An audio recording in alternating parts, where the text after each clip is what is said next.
get 20% of the companies you really want to work for and invest 80% of your energy into those companies, small businesses. Use that extra time you have to make each individual thing special and good. If you do that for a year, I would be shocked if you didn't have one of them hiring you, or they'd be like, you should go check them out. Welcome to the Creative Slash Podcast, where we explore what happens when creativity collides with everything else. I'm Brad Woodard, and I'm here with my good friend and co-host, Dustin Lee. Whether you're an artist looking to grow your following, or you're just curious about where creativity can take you, this is your weekly dose of real talk about making it as a creative human. In today's episode, Dustin and I dig into why so many talented designers and illustrators aren't getting hired, even though they might be the perfect fit. From missing portfolio pieces to the myth of just showing up, we break down some of the real reasons creatives are getting overlooked. If you've ever had the thought, I'm really good at this, why am I not getting hired? Well, then this one's for you. Enjoy.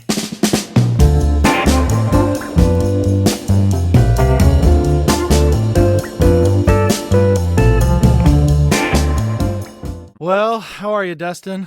Feeling something today. Feeling a little bit, I don't know. The trees are getting cut down in the forest, a couple houses down. That's what that noise is. Talking to a lawyer a little bit about something today, getting ready for November and the sales and stuff. So feeling a little bit scattered. How about yourself? No, I feel that. I mean, different bits of scattered, I think I feel. But there's just a lot going on, like fall sports, then Halloween. You know, my son just had his first Halloween party. He's 13, my oldest, and had all of his friends over, and that was did a murder mystery. Now that was very outside of his comfort zone. Like, he just, there's a little bit of acting you have to prepare as a character, and people have to, we're like borderline too young, because they have to all commit for it to really work. Right. But yeah, my wife put it on, and she cooked a nice multi-course dinner for them that was all spooky and, squid ink noodles and all that kind of stuff. So it was really cool. And our house always looks super Halloween-y anyways. And so I think people thought we decorated separately for the party.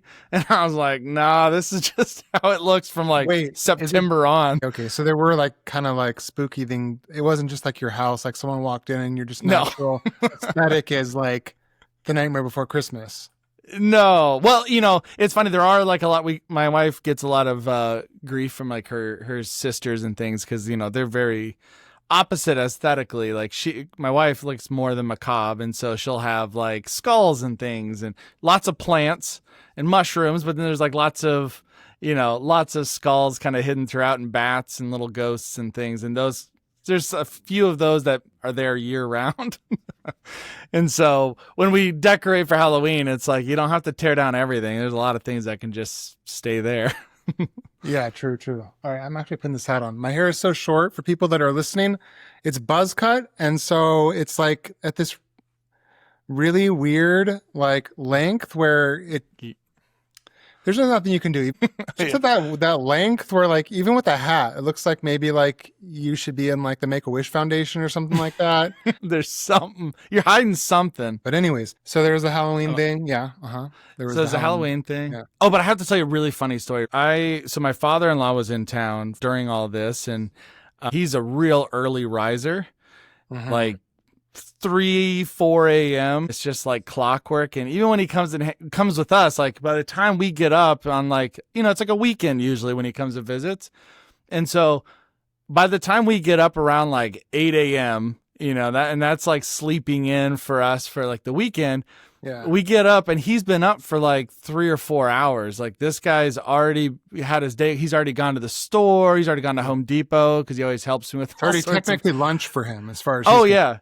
He's had 12 cups of coffee already. Our coffee's gone in the morning.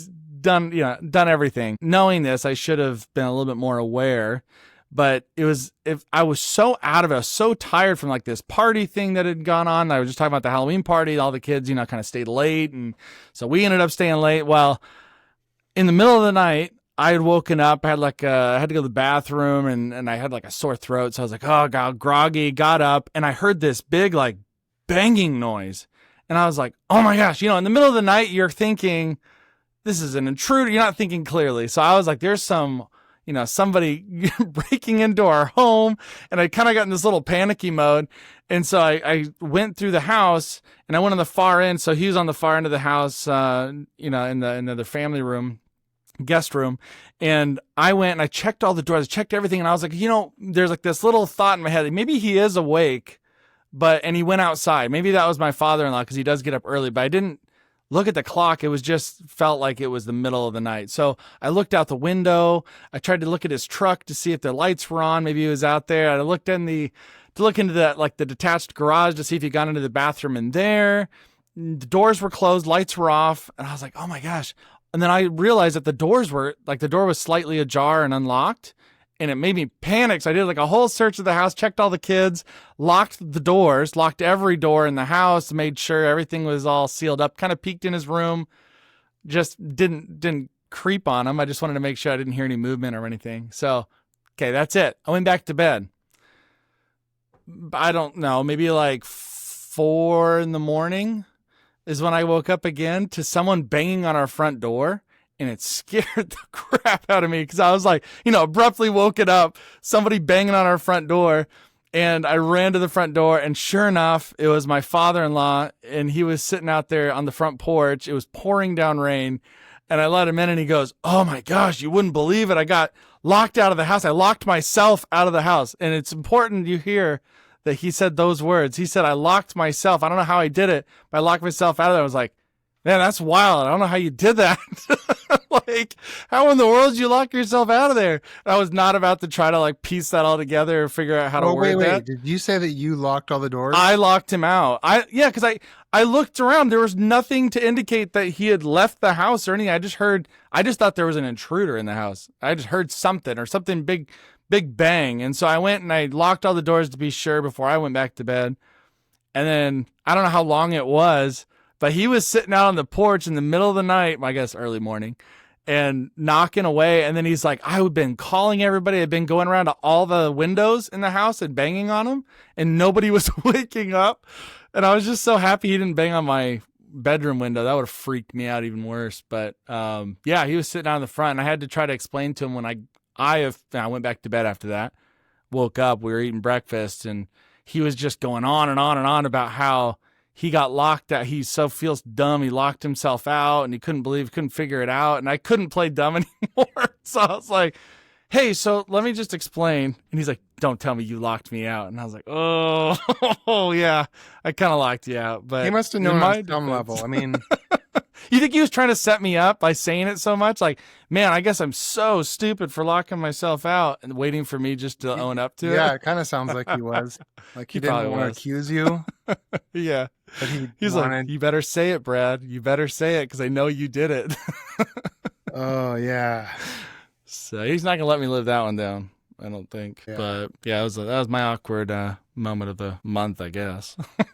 All right. So we have something to talk about today, which is really good because this is a podcast. But it kind of stems from this story. So I'm going to kind of reiterate this story to you. And we'll kick it off from there. But this is all about a controversy that I feel like happens all the time. You always hear about designers, creatives saying, I can't find any work. There's no work out there. People are using AI to create things and they're not hiring people, or they don't value, they just want to buy the cheapest thing, or they just want to use Canva or whatever they say, right? So I got a story to kick things off. It made me think about this differently, because I always very much sympathize with that position. But I put up an ad for a position for RetroSupply, which was, we're looking for a production designer, someone to essentially get existing assets, illustrations, things like that, and format them into all the different formats you need, right? Production work. So you might need Instagram ad post dimensions, Instagram stories.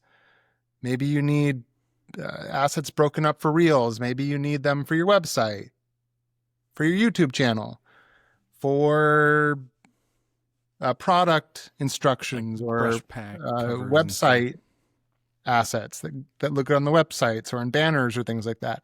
all that different stuff. A lot of this is getting the same artwork or the same thing and essentially reformatting it for all sorts of different dimensions. So I put the post up for it, tell people we're looking for somebody to do the job, and we get over 250 people apply. And Shoot. this is not my first time doing this. I'm not an amazing person at hiring people, but I've done it for 10 years plus. I've learned a couple things. And one of them is you clearly ask people if they've done this, that, and that, right? You should never expect that if whatever someone has shown you in their work that they've done is what you should expect that they'll do well for you in the future. You may get lucky and they do other stuff, but you don't know. So I said, one of the questions when they're filling out these forms is, have you done production work? Yes or no? And then amongst other questions, right about that. And then a link to the portfolio. So I go looking through the responses, 250 plus, probably 90% say, yes, I've done production work. Some of them say, I've done years and years of production work. And then you go to their portfolios or to their PDF, sometimes they'll have as their portfolio, whatever it may be. Not a lick of production work example. And probably 95% of them, you'd find a lot of a logo section. And I feel like I was a graphic designer. I'm not anymore, but I was. Yeah. And you'd see a lot of what you'd expect to see in someone's portfolio like that. You'd see a section of logos, maybe some illustration work, maybe some websites where they've designed some things for.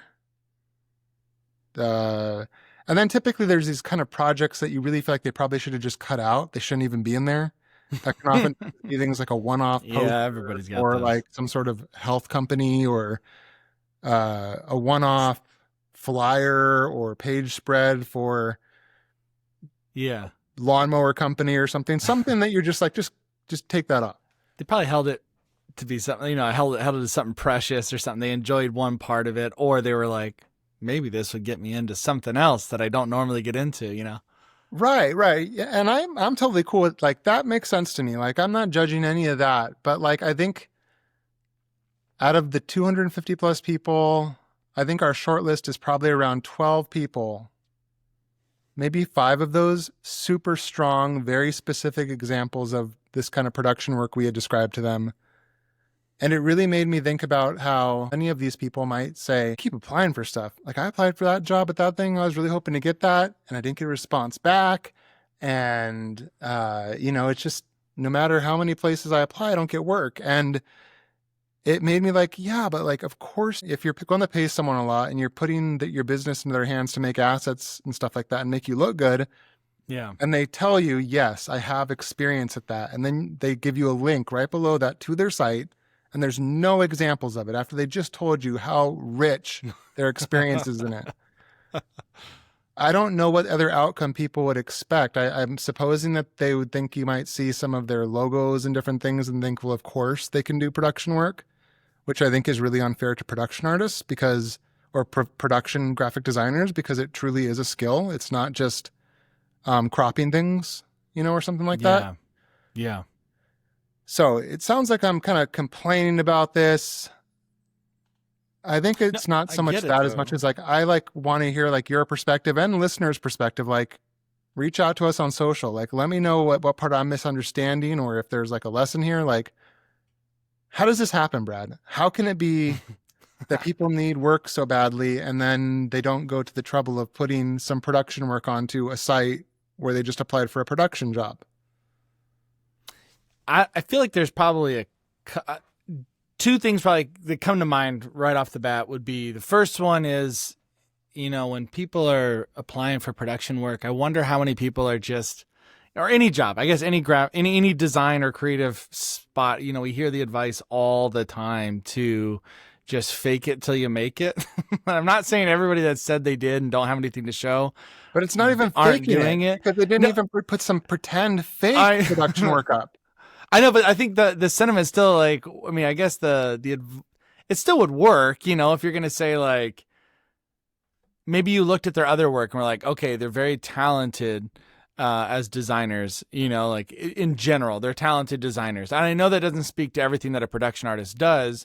But you could, maybe that's where their mind is going. You know, it's like, okay, maybe if they look at this, plus I say I do, and maybe I don't have a ton, but if I say I do, at least I get my foot in the door and I can plead my case, or I get one step closer to actually getting this opportunity. And then awesome, I'll have this great story to say, like, oh, I didn't have anything and I just said I did just so I can get in the door, and I got this position and figured it out on the fly or whatever. You know, I think we all have heard those kind of stories before.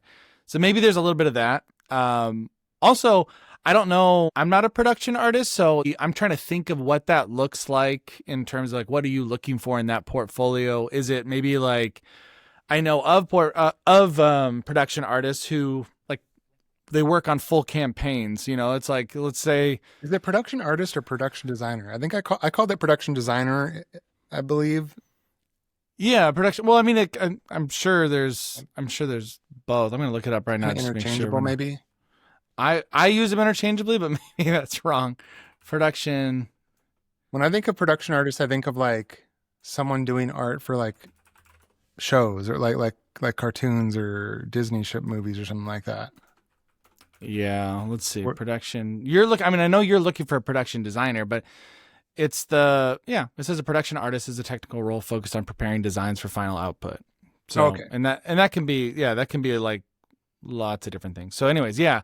But I think that, you know, with the production, I'm trying to visualize what you would showcase, and maybe it's like a bunch of those things that you mentioned. Like, we had this campaign for this client, and I did all of like the web ads, the mailer graphics, all the different components, and kind of show them all kind of, I don't know, like tiled on a sheet or on a page, and then you could see everything that they did, and they kind of talk to like what maybe some of their hurdles were or whatever, like their time constraints and things like that. I think it's kind of a harder position because I think a lot of people want to showcase their like best design work and not necessarily all these little systems that they did. Like I've done plenty of work, like production artist work in my career, just because I needed to, not because I particularly wanted to. And that was just because I wanted to do something different. And so my portfolio, though, like if someone was to ask me, like, can you do it? And I'm like, yeah, I feel like I could, but I don't have the best examples because I usually don't put those in my portfolio. They're not as exciting to look at or whatnot. So I don't know. Maybe there's a little bit of that going on where they're just not as sexy to look at, but they're like, these are the things that I did that are really cool to look at. But that stuff, just know that if I'm a good designer here, you can see that translates over to, like, I'm going to be this good production artist. I feel like that's the equivalent of being like a great, like going to music school and spending all your time learning to play improvisational, like lead jazz on a guitar. Yeah. And then when people say, I'm looking for someone to comp behind me and play chords for these jazz tunes, you send them like all your solos. And then you're like, well, of course you should know if I can solo like that, I can comp. And I would be like, no, like, of course I don't think you can comp because of that. Comping in and of itself is an entire skill set that people are legendary for, you know, like you can't comp just because you can solo. Like, I don't. That's a good point. Yeah. But I think that you're right. Like, I do think that happens. My gut was either that some people just like think maybe I'll just take a shot by putting my name into the running and I won't do anything other than just say yes and put my name in. And then I do think a lot of people are like, well, for instance, there were some very talented people that I'm aware of that I know are followers and use our products, and they done amazing work, like for big companies that like are like dream companies to work for making like comic art and things like that. And their work was fantastic, but it wasn't production work. So you're like, well, yeah, that's great, but how are you in this situation? No, right. You know, creating like some incredible, you know, like Grand Theft Auto style artwork is an entirely different thing than doing production work. So you don't really have a lot of confidence that can do production work because of that. Well, and production artists typically don't have like an inherent, and I know designers in general shouldn't have like a style, but really with production art, they have to morph into whatever they're given. And I've seen a lot. My wife works at an ad agency, and I get to, you know, she's in the same office, so I get to peek over and she'll have me look at some of the stuff that she's proofing or whatever. And some of the stuff that the production artists, I feel like, they're kind of given a bad rap because you're like, oh, that's all the things you don't want to do, right? It's all the busy stuff that's kind of how I see it sometimes when it's things that I don't necessarily want to do. And it's like, oh, that's just a bunch of busy work. And some artists might say like, oh, I'm too good for that stuff. Like I'm beyond that now. That's like an entry level. But I mean, it's not true because I've worked with a lot of production artists, and it all comes down to like what you want. Like there's something nice about doing production work sometimes, like for me, that I'm like, oh, it's just kind of nice to be able to just focus on one thing. It's not like we're not saving the world here with something, but we are like the key cog in how this whole event happens, or this whole this new push for some like a new website or new like promoting something. It's like they can handle all the different things, and they can do it really fast. Like the speed is pretty impressive, like how quickly they can churn out, assets for a client. And so there's definitely a skill to it. Like you have to be able to make quick decisions, work quickly, morph into any style you need to morph into, and have a pretty well-rounded knowledge of all the different tools, because you're trying to maximize your output. So they do know the programs really well typically. Right. Well, that's a good point too, because like we've both done enough standard graphic design work to know that one of the most frustrating hard to do things is to fit all of the copy and the logo and the main part of an image into all sorts of different formats. It is not easy. If you have to make a story, which is, like a portrait style, tall image, and then you have to make another one that's a wide banner, and then you have to make another one that's the same square content, and then you have to make one that wraps around a can or a candle or whatever, and it can be you get the gist of it from any angle. The one's animated. We've all been there where we're trying to kind of like Jenga together the whole thing to work and harmonize, and to hire somebody that has not done that very much but feels that pain, you're just like, I can't hire that person because that person's going to take 3 days to do it properly, because it's hard. Like someone that does it well is like someone that solves a Rubik's Cube really fast. Like, and we live and see this all the time. Like I think of Huckberry. I'm a big Huckberry fan. If you look at their emails or their website, same visual system used all over the place, but you're seeing all sorts of different presentations for different media, and it looks beautiful together. I mean, we largely experience design and consumer goods through production design. Like, I think that a lot of attention is given to people that make logos, like Alan Peters, folks like that are considered, oh, this is so amazing, what an amazing talent. And I'm not saying he's not an amazing talent. He's total garbage, right? Right, but I'm just saying, like I think he'd agree. People like that get way too much credit, and compared to what the other people deserve. Because in the wild, things live on screens, on tablets, on phones, on packaging, and that takes some real talent for those people to make that thing come to life. Well, they have to expand the brand too. Like that's the thing. Like they work within the brand constraints, that they're given, but it's not their own. So you have to kind of come in. I don't know. It's kind of like a quarterback or like an NFL player jumping into a system, right? And they have to come onto a new team. They have to learn a whole new like offensive system, right? And there's a whole new playbook or whatever. And I feel like these artists have to come in, figure out what all the rules are, figure out where all the assets are, and then they have to start being hyper productive right away and working on these really quick timelines. I mean, I feel like it's a lot of turnaround. And then you have to try to figure out, this is what I learned just in like working in-house for the university that I attended. For about a year, I worked in-house, and, you're working in very rigid constraints within the brand, and you had to figure out how you could kind of push the boundaries or make things a little bit more interesting with the same color palette, same textures, same everything.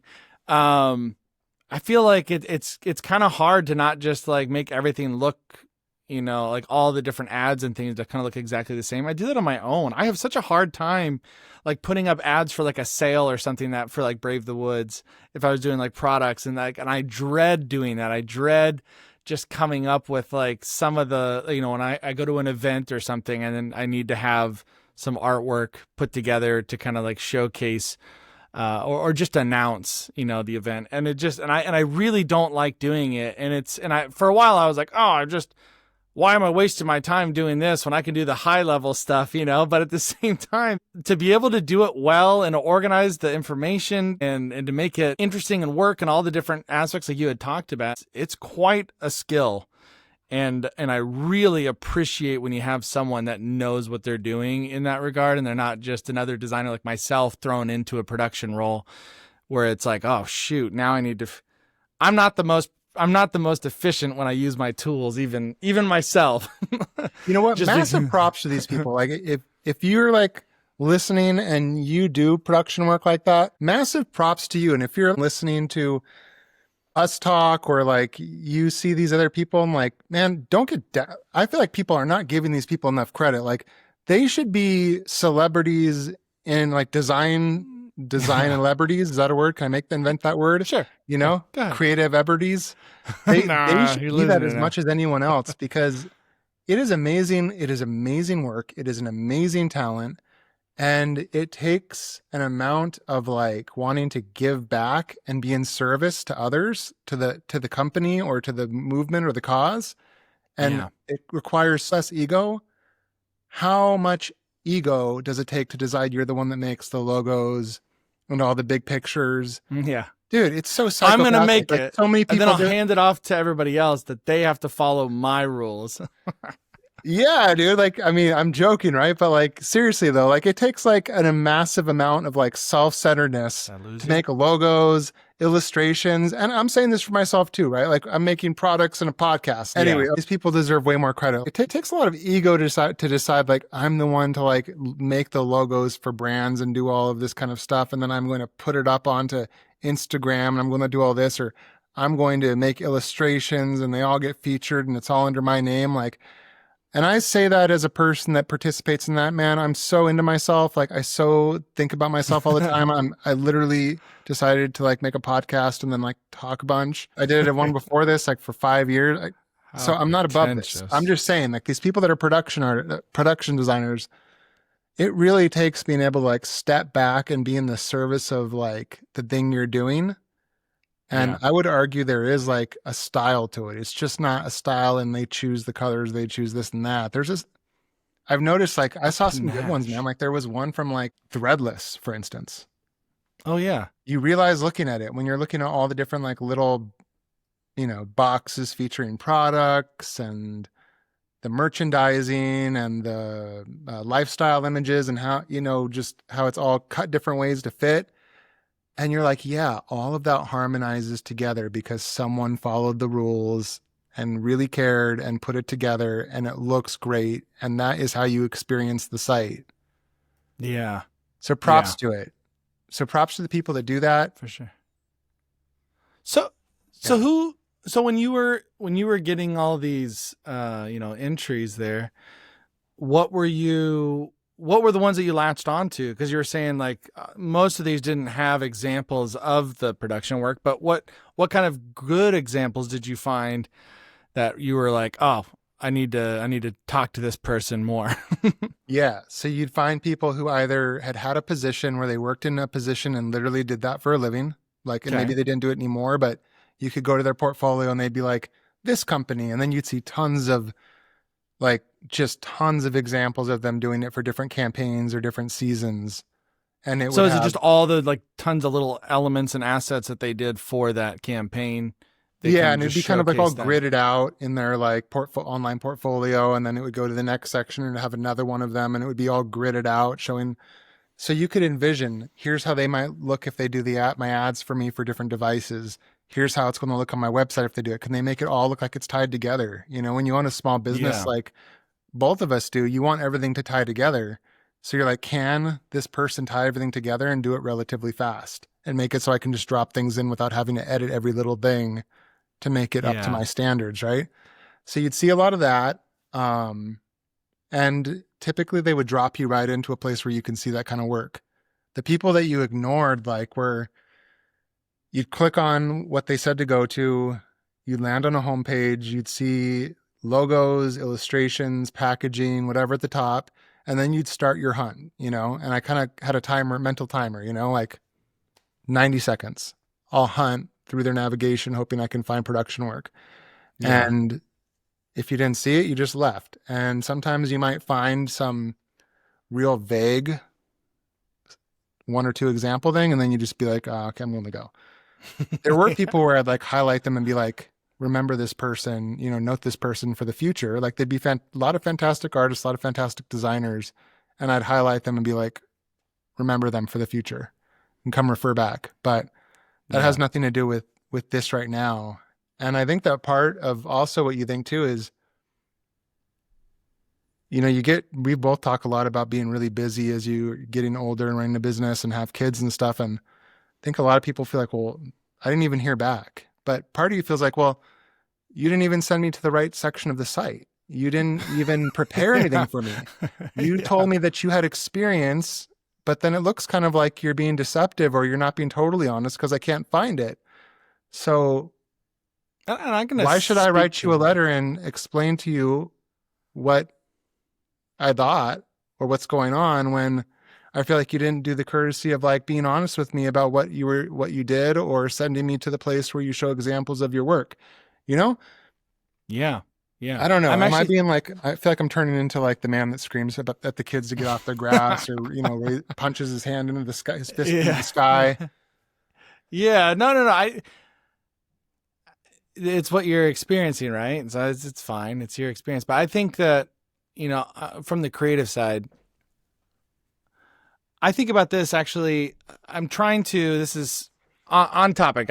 Trust me, it'll come together. So I'm currently trying to get sponsors for my Brave Kids Club YouTube channel. I want to get sponsored content on there because it just doesn't make a lot of money. It doesn't make a lot of money with the advertising, the rules that they put on it and making it a kids channel. So I've been looking into that. So I could not figure out, which is now that I know how it's done, it makes a lot more sense. But for the longest time, I was kind of hoping that maybe a sponsor would come to me and be like, look, you're getting all these millions of views.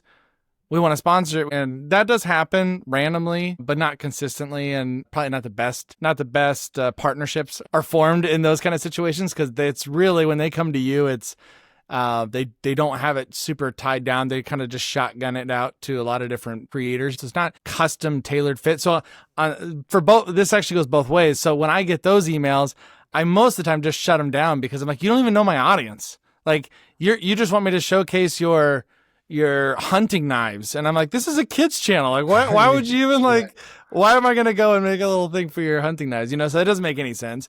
And then on my end, it's like when I'm reaching out to people, I'm like, hey, I kind of promote like what it is that we do on the show. What's the point? What's our mission?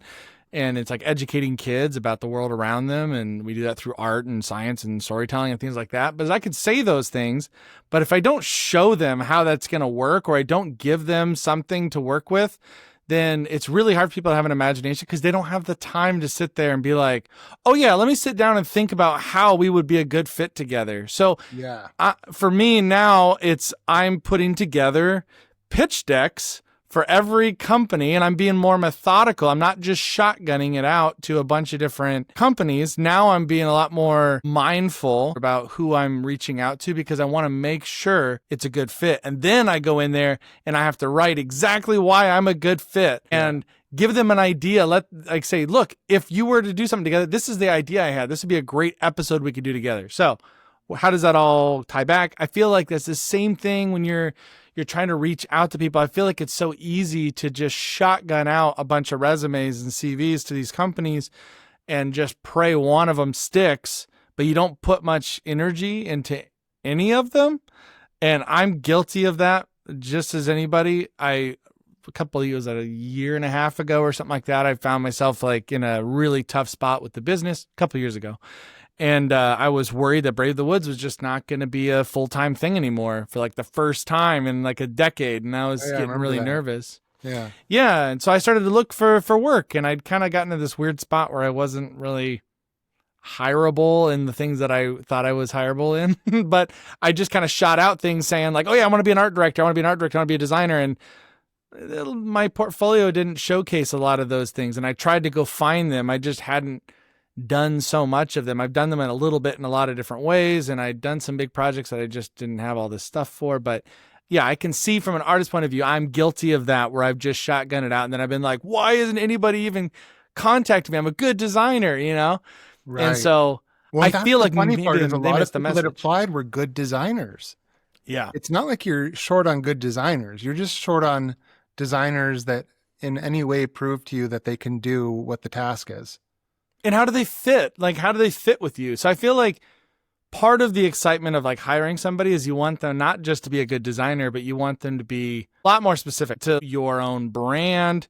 Like you want someone who maybe has like a little retro aesthetic. If you're going to be hiring someone, probably has some sort of experience in something like that, or knows how to use certain tools that you commonly use and are going to require of them. Like, you kind of want to see some of that stuff. And so I feel like kind of in the same spirit of like when I'm dealing with like sponsors and things like that, like what's the mutual benefit here, and how can I present myself to this person as the best candidate? And maybe you're not. And that's the hardest part. It's like, I would love this job. Are you a good fit? Well, no, but it would be cool. That's a hard sell when there's like 250 people applying and you just want to get somebody that's easier. We did the same thing with Brave the Woods when we hired a contractor. I think we had 800 submissions. And I was like, I don't even know how I go through all these. So I tried to give them all the time I could. I was a lot of knee-jerk reactions of things. I think a lot of companies are dealing with that as well. It's like we just kind of flood everybody with these resumes. So I think there's probably a different strategy than just throwing in your resume. I feel like there's a lot of the best way is like constantly reaching out to somebody beforehand, you know, like trying to make connections with somebody you know, or find some connecting point. That's probably your best bet anyways. Right. Here's something nobody did, and occasionally you'll see someone do this in some industry. It doesn't even have to be design. But every so often someone will do this and it's great. No one did this. If you're a person looking for a job, working for some sort of company, here's a way to really stand out.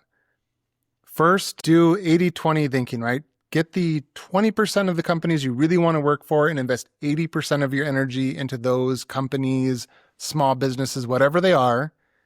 Use that extra time you have to make each individual group that you're applying to be a part of that business to really fit for it. So for instance, like even if someone didn't have much production experience, but they went to the trouble of getting some of our pages or campaigns or things like that they'd seen in the past, and they made up some production design work showing how they would do, because we painted a picture of exactly what we needed.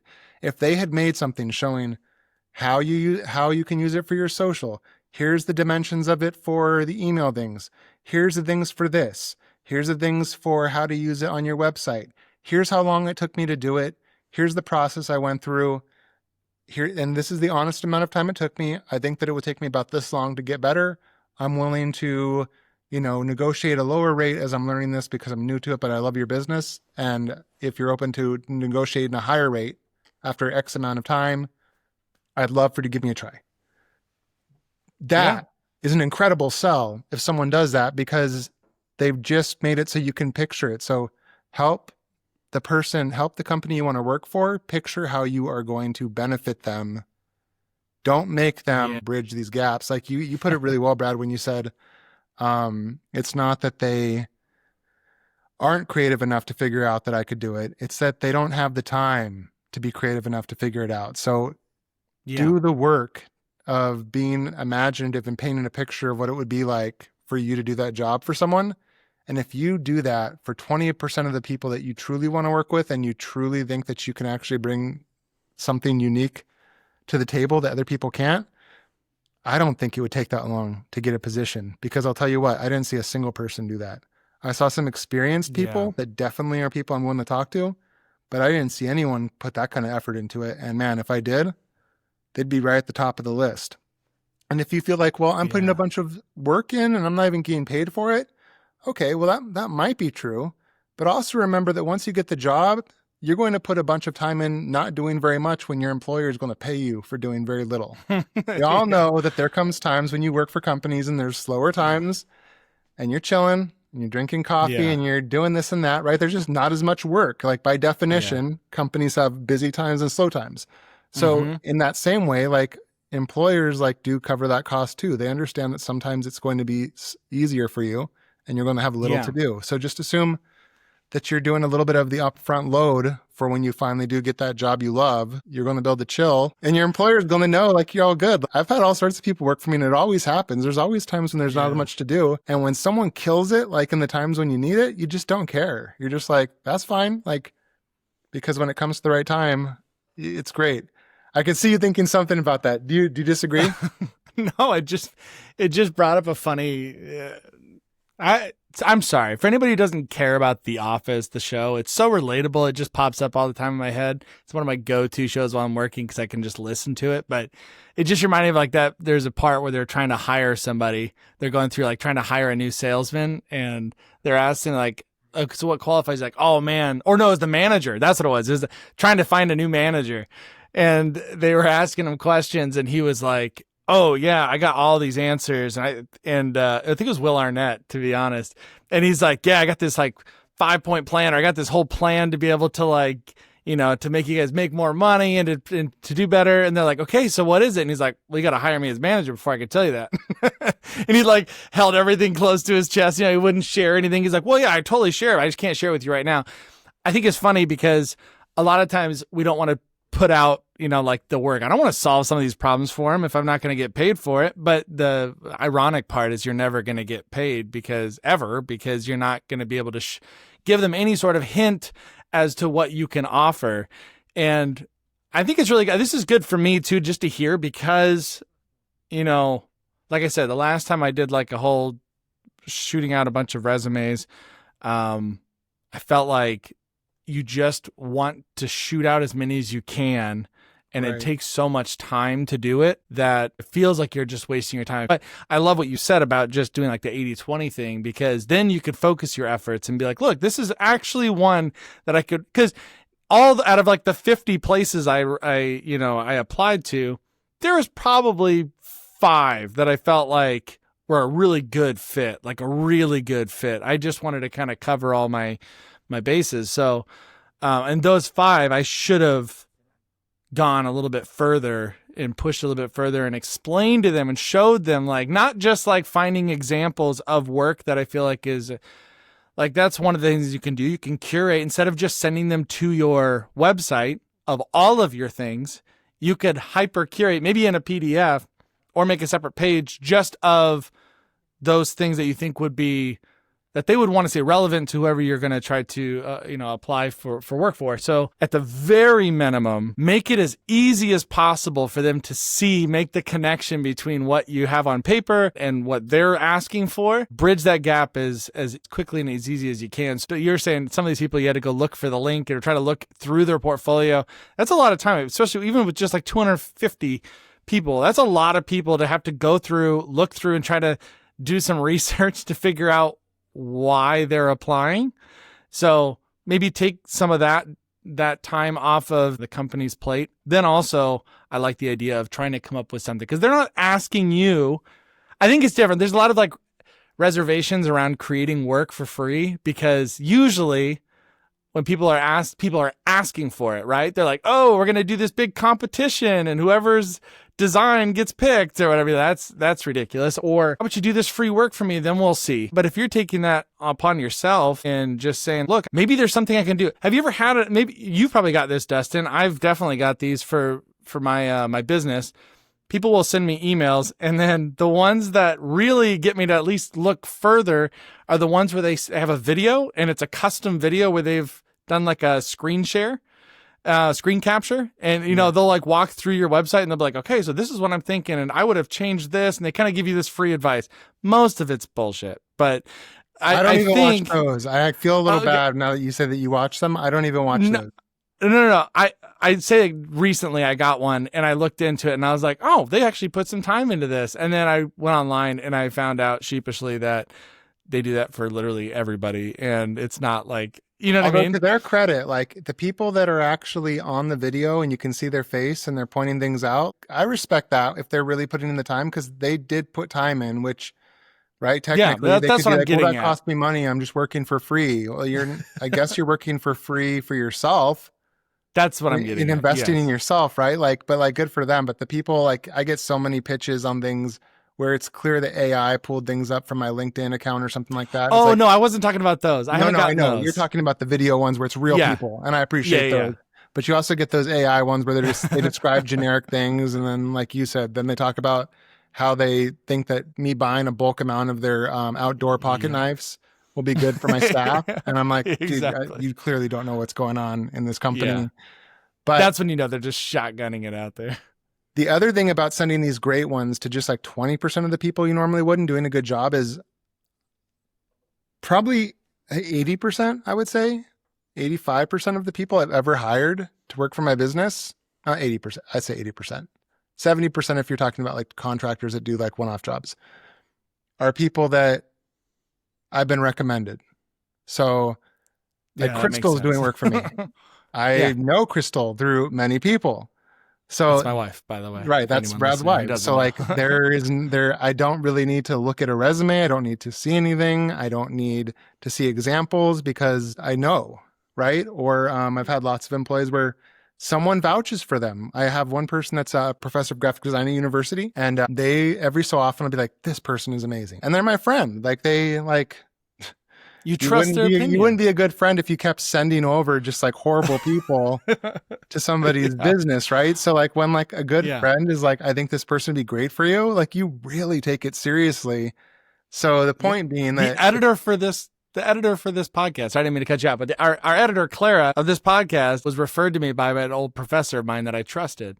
And he was like, yeah, 100%. This is who you want to. And I was like, does she have a lot of video editing experience or whatever? He's like, 0. And I right, said, but wait, you know well, what so is it? much from that professor, Yeah. right? Like there's so much can And be then said by the meeting her, fact yeah. that they felt comfortable being like, I'm just going to put this person here, and I just know that whatever they do, they'll do a good job. Yes. Yeah.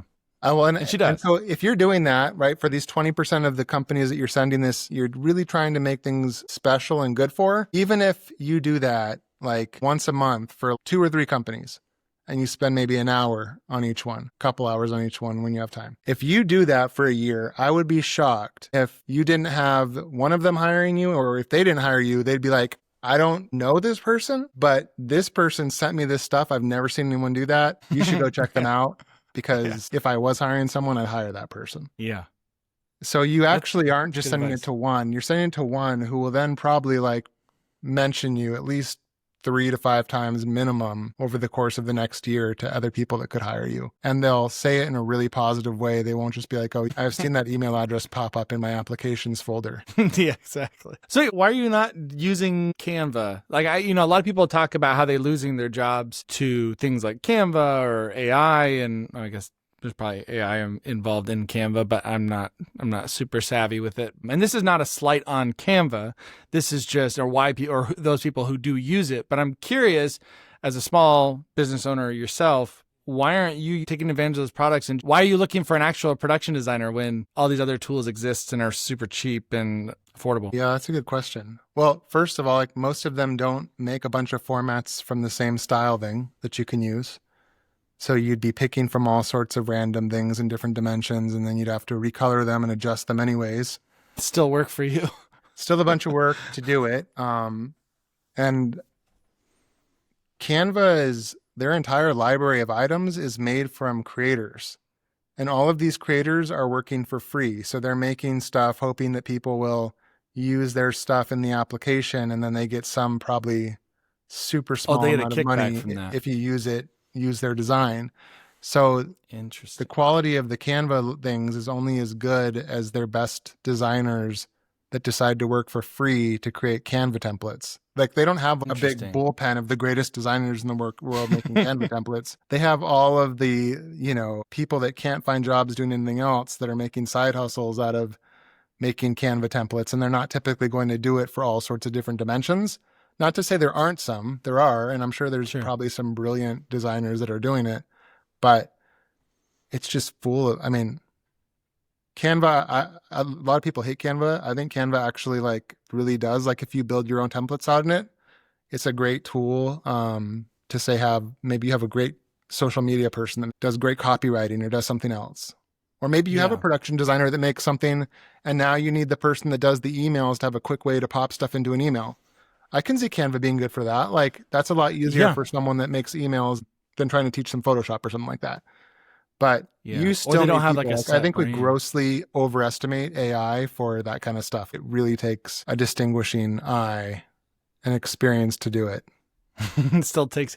Yeah, I wonder this because like obviously like I don't use programs like that, but I'm always curious as to like how businesses are seeing it because I see these things pop up and then I'm like, oh man, how is that going to affect what I do, right? And I felt like when Canva came out, I felt like that was probably the and I mean, even like AI stuff, I felt like people get hit the hardest might be production artists because it takes it does things so quickly and you already have everything's like templatized, but I get why companies use them. I totally 100% understand why it was made and why people do love it, people who do use Mhm. it. Um, And some companies should use it. Like some companies, it doesn't matter and there's no reason to use something yeah. else. If you're a landscaping company in your local town, I don't see Yeah. any reason why you couldn't be using Canva. And I don't like when people shame people for using those kind of programs or apps and things because I'm like, you don't understand the situation. Like, there's some people that want to come to me and they want to do a rebrand or something like that, and maybe or a branding job for just like this really really small idea that they have, and I'm like, I can't even charge I couldn't even tell you the price because it wouldn't make sense. Like, that's not where you should allocate your money right now. For me to do this gorgeous logo and it wouldn't matter because it's just like the business. If you're going to spend that much money on me, oh man, there's so many other things that you need to be spending your money on before me that Yeah. it's not gonna live on very long anyways. So what's the point of me doing that, with them? So I get that, but I was just curious, because like with the production artists, like they do bring a lot of value. Like even when I try to use things like other tools to kind of help me out, it's like you still have to go through and set things up and enter, and kind of set parameters and upload certain like colors and textures and other things like that it's like there's still a lot of work. I say like when I'm using this because it's like more when I'm like trying to work with somebody that I'm doing like a one-off. I'm not hiring somebody that has access to everything. It's almost like it's more worth it just to do it than to try to find all the different pieces from everywhere and try to give it to them and then give them the direction and tell them what our whole whatever is, which I feel like sometimes you have to do in things like like a one-off or in some of these other programs to get it to look right. I'm sure Canva's the same way. It's like I have like these brand rules, but now I have to work with what I have available to me in Canva. That's So I really guess it kind makes of like sense. the other like part that makes people so indispensable, right? Because I would imagine I'm not a production designer. I've done it in my own business just because it needs to be done, and I don't think I did a particularly good job at it. But I would imagine to do it well, you have to plan, you have to consider many things before you even open up Photoshop or Illustrator. Because if you put we've all had this happen where you start designing something and you realize that this X, Y, or Z thing that you added into the design is causing all sorts of problems. For instance, I remember one Yeah. time having to make an Yeah. ebook for an old a company I worked for in the past, and I chose this hand lettered font that wasn't a font; it was actually just like vector letters, Oh no. and I had to make all the chapter titles. I should have immediately known you can't use that even if you love it because now you're going to have to hand kern and letter every single chapter Forever. title, And no one else is right? going to do that. I mean, I remember literally I was in tears at like 4 o'clock in the morning That after staying up all sucks. night the night before it was due, like at 2 o'clock in the afternoon. So point just being like, I think there's a lot of things where like a great production designer, for instance, is going to consider them before they even open up their software. And it's going to make Yeah. everything go smoother. Yeah. And you don't even know that. And Canva or AI doesn't even know that, or AI can force anything to happen. So it melts things together into weird shapes and crams things into weird Yeah. corners. It's It is. I think finding the right people around you, I feel like that could be a conversation that can go on and on and on. But I feel like trying to find the right person and then trying to be the right person. It's It's a challenge. It's all about timing too. You're both sacrificing some time just to see if it's a good fit. So the shorter the amount of time, the quicker you can get to the reason why you guys should be working together or collaborating, or they should be hiring you. That should be your goal. If there's any takeaway from this, is to put a little bit of extra effort into those ones that you think that you have the best shot at, that make the most sense. And we do that anyways. We do free work all the time for ourselves. It's not like this is a foreign concept. And if you want to treat it as like, I feel like it's going to be easy to say like, I'm just giving them free ideas and free things. It's like, you weren't going to use that. If you're giving them like a t-shirt design that you came up with, that's different, But if it's like you try to show them that you can solve a problem, or that you're invested at all in something that they care about, I think that could be a really valuable bargaining chip for yourself, to be able to showcase just a little bit of you went above and beyond, because 99% of the people are just going to be submitting the resume and then hoping that you go through and do the work as the person hiring to find out why they might be a good fit. And especially if you're in your 20s, if you're in your 20s and you're just getting out of design school and you don't have any jobs under your belt where you've worked underneath anybody, what else are you doing? Because it's not like you have to do free work for the rest of your life. Yeah. If you're in your 20s and you don't have any other like vast experience or studying under someone that's really teaching you the ropes, like, go make that stuff. What else do you have going on? Think about it too, is like, so it's the same advice. It just sounds different. It's the same thing that you would already do. The advice that I always give artists, and I was given, is put the work in your portfolio that you want to get. So if you don't have it and no one's asking you to do it, then you need to go and make that work, whether it's just a fake project that you're doing or some type of case study that you want to do and rebranding another company, a big company, or whatever it is. Like if you go back to Alan Peters, he's doing a great job at doing stuff like that. You could say he's doing free work all the time, but look how much engagement he gets. Look how much companies are looking at what he's doing and looking at the process of how he gets to those, conclusions and those final designs, even if they wouldn't technically work. The fact, because he's not working with them, so he doesn't know the constraints, he doesn't know the brief. But I feel like we're always told that it's great advice to just do free work for yourself, to be able to put it in your portfolio to show that you can do it. It's the same thing. You're just doing it and telling the company that you did it. I don't see any difference with that. It is, yeah. When I was starting out, I did 99 design contests where you were essentially in a race against designers all over the world to try to make the best logo or whatever the design thing was, and only the winner gets to keep the money. It's awful. So I know the feeling of doing stuff for free, but I really think we've pushed so far to the edge where there's a lot of entitlement, I feel like, where people feel like I shouldn't have to ever do anything. And typically the people that don't want to do stuff for free are the people that least should be hired, honestly. I've noticed that very talented people are often more than willing to do something for free. And I'm not taking free stuff and going and selling it. What I mean is like, they're willing to show you a little concept. They're willing to do up a little sketch. I don't ask them to do it. They'll just say they will. And that's not what convinces me, but they just are so confident in themselves. They're like, once you see what I can do, I don't care that it's free for me to show it to you, because once you see it, you're gonna want to. I know that you're going to be writing me a check. So I'm not concerned. They know it's not really free. It's just they're giving you an advance on something they're going to collect money from. That's a good way. That's a good way. So if you're confident in your abilities, go do it for free. People are going to pay you. Don't worry about it. Yeah, just be wary of the ones that are asking you to do it for free. They shouldn't be asking. This is something that you can offer. That's really the key, isn't it? Because like if you're making the choice to do something for free and you're like, I would like to show this person, that's a totally different thing than someone saying, we're giving everyone the chance to get featured. We're going to feature the lucky winner in front of our audience who makes the most popular shirt. That's a whole different thing. We can argue that one.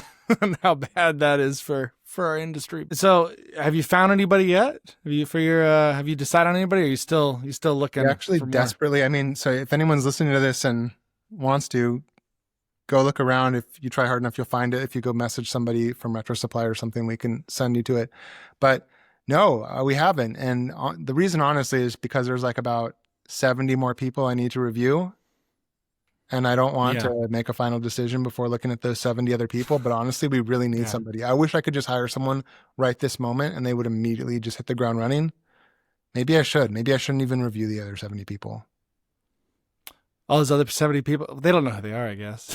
They don't know who they are. They were just like Yeah. later to put stuff in. But I mean, I want to. Like, it's hard, right? That's the tough part. Yeah, that's the tough part. It's like when we had, like I said, we literally had 800 submissions when we put that out, and I'm like, I don't know. I went through every single one of them. The amount of time that it took to go through them was outrageous, and I was like, I never want to do this again. I just want someone to be referred to me in the future because it was that hard of a process. Because so much of it was me searching through their website, trying to decide, okay, this is not really what I do. This is not the same kind of stuff, but I can see their talent level. And sometimes it's just not their fault. Like, they're crazy talented. They're just not a good fit. And I have to say that to myself every time I get turned down from a job. It's like, no, you could do this. This is just not a good fit. And there's probably a bunch of other people there. So yeah, if anybody's listening and looking for a production artist role, production designer, then yeah, definitely hit up RetroSupply and see. Now we've given you some tips on how to get to Dustin's heart. Yeah, for real. And I think most people, right? Everyone appreciates most of these things, I think, if they're done. Yeah. End of the day, it's like none of us are perfect. Like, right? It's hard to review them all. It's hard to apply for things. Like, I know the people applying, they have all sorts of things going on. Yeah. Probably I could use a little more compassion for some of these people that are just throwing it in. Some people, they're so tired. They probably got, 15 minutes into the day. They fill out the thing, they put their link in, and they're hoping that God's going to give them some grace and make things work out, and they're going to get that job. And who can fault them for that? Like, I understand that feeling of feeling exhausted, burnt out, feeling like nothing works. So it's hard. Dejected. It's hard at the end of the day, but I think there are things to improve your chances of success. Sweet. I'm sure that's another conversation we can have in the future, is once you become either a contractor or that you become a full-time employee, like, how can you stay there? Like, for me, it's like, how can I continue working with the same clients? Because it, like we talked about, it's just so hard getting new clients, getting a new job.